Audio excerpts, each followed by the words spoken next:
excuse me po, pa-fasten na po ng seatbelt. Oh, lahat, binili ko na. Wala na ako nakalimutan.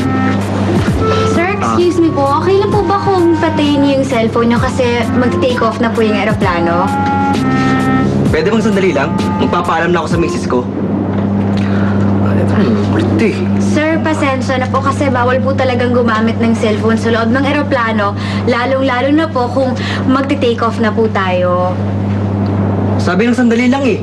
Eh, di ba? Alam niyo po, sir, pagka po hindi niyo pinatay yung cellphone niyo, mapipilitan po akong tumawag ng airport marshal para po paalisin kayo sa loob ng eroplanong ito. Ganun ba? Eh, di tumawag ka. Ay, opo. Tatawag po talaga.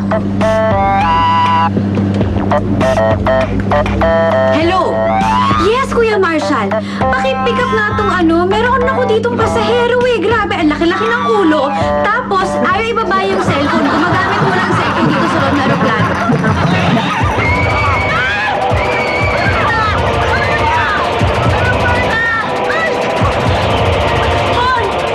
Tingnan mo yung lalaki! Ang tapang! Nagpapakala ng dyaryo! Oo nga, no? Alam mo, parang baliwala lang sa kanya kahit mo kumabagsak na itong aeroplano. Ano ba yan? Ay! Ay, naku! Ay, salamat naman. Nawala na yung alog. Ha? Bakit ganito? Nawala na yung alog. Babagsak na yung aeroplano. Magsikapit kaya.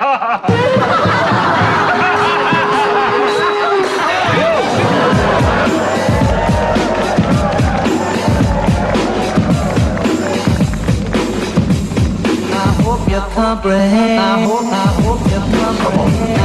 I hope you comprehend. Anyone who ever held you will tell you the way I'm feeling. Anyone who ever wanted you try to tell you what I feel inside. The only thing I ever wanted was the feeling that you ain't faking. The only one you ever thought about. Wait a minute, can't you see that I would fall from the stars straight into your arms?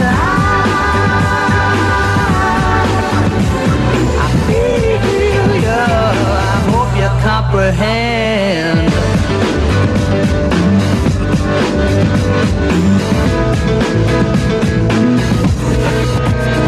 That I wanna fall from the stars straight into your arms. I feel you, I hope you comprehend.